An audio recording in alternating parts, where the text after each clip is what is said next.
À l'école, c'est dit bonjour. Pour le motif, ce sera un surcroît ou un remplacement? C'est un surcroît. C'est un signe qui ne trompe pas. Depuis janvier, l'emploi intérimaire est reparti à la hausse. L'économie redémarre donc progressivement.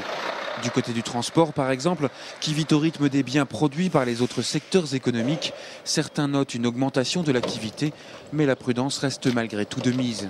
C'est pas fini malheureusement, je pense qu'il y aura encore des soucis d'entreprise parce qu'il y a des mois difficiles. Le mois d'août, les charges sont là, il n'y a pas les rentrées d'argent, l'activité est moindre, beaucoup d'entreprises sont en ralenti et tout. Donc je pense que malheureusement on peut s'attendre encore à des surprises, à des choses graves d'ici la fin d'année sur certaines sociétés, quoi. Donc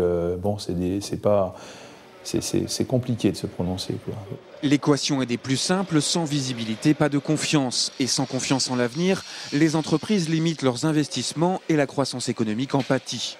Et si les pays émergents ont renoué avec la croissance, le marché européen lui reste atone, avec en prime un plan de relance qui est désormais derrière nous et des États qui ont maintenant pour objectif de résorber leur déficit. Et là, j'ai peur que ça s'aggrave un peu avec les mesures de restrictions budgétaires qui ont été prises par les différents États, qui ne sont pas de nature à favoriser l'investissement. Les investissements sont liés quand même à des dépenses publiques.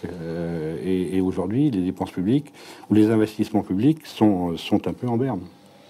Faute de confiance retrouvée, l'offre est donc toujours supérieure à la demande et les clients font jouer à plein la carte de la concurrence. Résultat, tous les secteurs le constatent, les prix sont en baisse. Une réalité très marquante dans le bâtiment, où la course au chantier se traduit par une chute des prix pratiqués, parfois même sous le prix de revient, au risque de perdre de l'argent et donc de puiser dans les réserves de l'entreprise. Cette casse que l'on craignait en 2009, je pense qu'on va la voir apparaître d'ici cette fin d'année. Aujourd'hui, même les banquiers sont inquiets parce qu'ils voient toutes ces réserves diminuer et les entreprises de plus en plus se mettent en difficulté. Bref, il y a d'un côté celles qui financièrement ont les reins assez solides pour tenir le temps que les effets de la crise se résorbent, et de l'autre, celles pour qui les difficultés sont devant.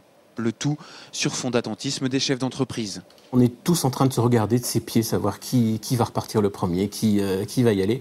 J'en rencontre pas mal, on est tous en train de se dire, bon, c'est pas si mal, on a passé le cap difficile, maintenant il faut repartir. Mais ce qu'il faut bien voir aussi, c'est qu'on va avoir du mal à revenir à un niveau, je dirais, de dépenses ou de chiffre d'affaires tel qu'il était il y a 2 ans avant la crise. Une croissance molle et une faible visibilité, c'est sans doute le scénario qui se profile pour les prochains mois. La sortie du tunnel sera longue, le recul durable du chômage également.